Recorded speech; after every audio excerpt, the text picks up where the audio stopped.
Gimana Pak sejauh ini perkembangan persiapan pemilu? Sampai sejauh ini tidak ada laporan yang disampaikan oleh daerah-daerah kepada kita yang cukup berbahaya dan mengganggu jalannya pelaksanaan pemilihan kepala daerah. Ya. Ada satu daerah yang melaporkan, tapi saya yakin itu dalam waktu dekat akan bisa diselesaikan. Nah, kalau melihat persiapan sampai hari ini, saya bersyukur kerjasama dari semua pihak ya membuat pilkada ini persiapannya makin lancar ya, makin mudah. Yang pertama tentu kita lihat dari regulasi gitu ya.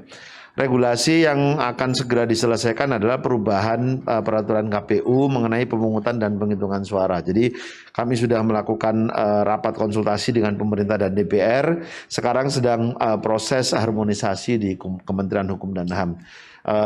Mungkin hari Senin depan sudah bisa diselesaikan. Ya. Kemudian yang kedua anggaran. Anggaran saya berterima kasih kepada Kementerian Dalam Negeri karena sangat mensupport persiapan dan pencairan pemenuhan kebutuhan anggaran di 270 daerah. Jadi sudah 100% bisa dicairkan. Yang ketiga kesiapan SDM-nya. Sampai hari ini rekrutmen KPPS sudah selesai dilakukan. Tanggal 24 paling cepat sudah akan dilakukan pelantikan KPPS. Nah selanjutnya akan dilakukan BIMTEK kepada KPPS, termasuk BIMTEK untuk hal terbaru yang kemarin sudah kita bahas bersama di rapat konsultasi dengan pemerintah dan DPR terkait dengan penggunaan electronic recapitulation atau rekapitulasi elektronik yang nanti akan membantu menyediakan informasi bagi masyarakat, bagi peserta pemilu, penyelenggara pemilu maupun kepentingan umum secara luas ya, supaya mereka dapat informasi lebih cepat. Awalnya KPU menginginkan si rekap ini bisa menjadi bahan untuk penetapan hasil resmi pemilu kepala daerah. Tetapi sudah disepakati bahwa ini nanti akan dijadikan sumber tersedianya publikasi hasil pemilihan kepala daerah. Jadi bukan sebagai alat atau sumber untuk penetapan hasil resmi pemilihan kepala daerah. Nah, kalau kita mengukur dari tiga hal itu, regulasi, anggaran, dan SDM-nya, tidak ada kendala. Dalam waktu dekat, 14 hari sebelum hari pemungutan suara, proses produksi dan distribusi logistik sudah akan dilaksanakan lebih masif lagi. Mudah-mudahan tidak ada kondisi cuaca yang berubah sangat ekstrim gitu ya, sehingga tidak tidak mengganggu proses distribusi logistik. Jadi memang dari awal menyelenggarakan pemilihan di akhir tahun itu kita harus siap dengan situasi alam yang seringkali berubah. Jadi akhir tahun itu kan biasanya ada banjir, kemudian ombak tinggi. Nah, struktur atau kondisi geografis kita yang kepulauan, pegunungan itu harus diantisipasi lebih baik. KPU sudah mencatat beberapa daerah yang harus dapat prioritas untuk pengiriman distribusi logistik. Mudah-mudahan tidak ada halangan lain. Pak, tentunya ada regulasi khusus tentunya di masa pandemi ini terkait dengan pelaksanaan pilkada, khususnya pasti ada perbedaan pelaksanaan di zona wilayah hijau, kuning, oranye, dan juga merah. Ya, KPU sudah membuat peraturan KPU nomor 6 ya, yang terakhir kemarin direvisi dengan peraturan KPU nomor 10 kalau nggak salah itu. Kami menerapkan seluruh tahapan harus memperhatikan protokol kesehatan yang ketat ya. Nah, terkait perubahan zona itu kan bisa terjadi sewaktu-waktu. Maka KPU mengambil kebijakan penerapan protokol kesehatan itu harus selalu diterapkan dimanapun selama tahapan itu diberlangsungkan. Mulai misalnya pelaksanaan kampanye, semua harus menerapkan itu. Jadi apakah dia hijau, merah, kuning gitu ya, tetap kerumunan dilarang. Nah itu jadi kita punya standar itu. Nah nanti pada hari pemungutan suara juga diberlakukan demikian. Agar semangat kita untuk menjaga dua hal, kesehatan dan keselamatan itu bisa tercapai. Maka penerapan protokol kesehatan penting diperhatikan bagi penyelenggara pemilu, peserta pemilu maupun pemilih. Baik, kita ke Pak Dirjen, Pak Safrizal, ini apa hal yang paling membedakan antara pilkada sebelumnya dengan pilkada saat ini yang tentunya di tengah masa pandemi ini? Beda yang pertama, sekarang ada pandeminya. Pilkada sebelumnya tidak ada pandeminya, jadi pilkada sekarang menyesuaikan dengan dalam keadaan pandemi. Tahapan-tahapan yang sudah diatur KPU semuanya dilekatkan protokol kesehatannya dan membutuhkan disiplin. Jadi disiplin ini bukan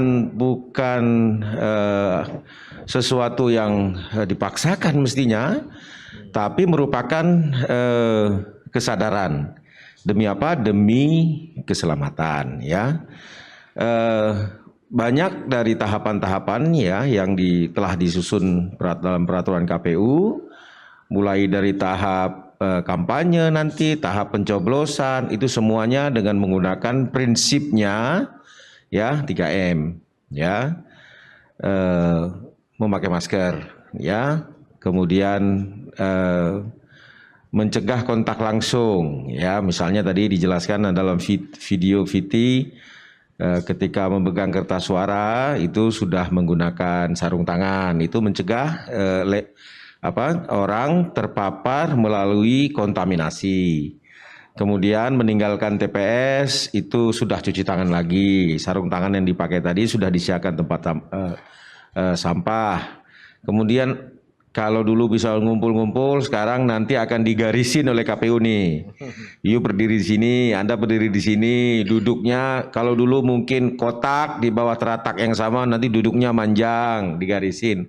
Sehingga semuanya itu ya dalam rangka menyesuaikan keadaan pandemi kita. Dan ini butuh kerjasama dari semua pihak. Bicara soal disiplin Pak, ini yang paling sulit menjaga disiplin saat masa kampanye, kerumunan massa. Ini bagaimana nih Pak mengantisipasi hal tersebut? Ya, peraturan KPU sudah jelas ya. Berkerumun sesuai dengan standar protokol kesehatan ya. Kalau tidak berkerumun sama sekali nggak ada kampanye. Jadi berkerumun yang dimaksud adalah dibatasi berkumpul orang 50. Walaupun saya tahu banyak komplain dari para calon ini susah Pak. Terus 50, kadang-kadang panitianya sudah 20 ini. Biayanya sama tapi yang mendengarkan kampanyenya tinggal 30.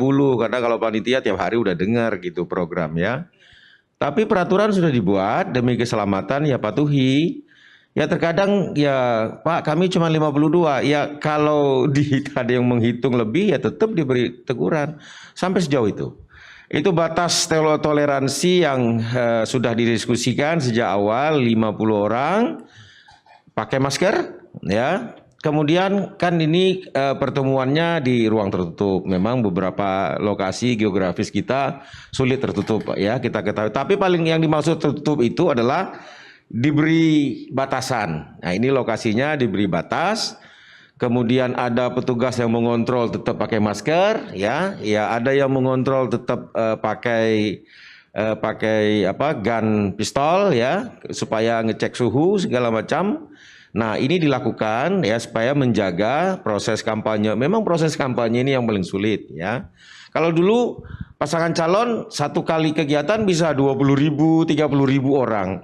Nah sekarang kalau dia mau para pasangan calon ini ingin bicara dengan 1.000 orang, maka 1.000 bagi 50. Maka lebih lelah ya, lebih besar usahanya ya, tapi itulah konsekuensi kita bayar yang harus kita lakukan kalau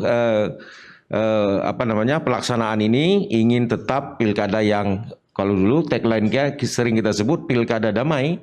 Kalau sekarang pilkada sehat. Ya, jadi sehat proses pelaksanaannya, sehat pula bagi yang menjalankannya.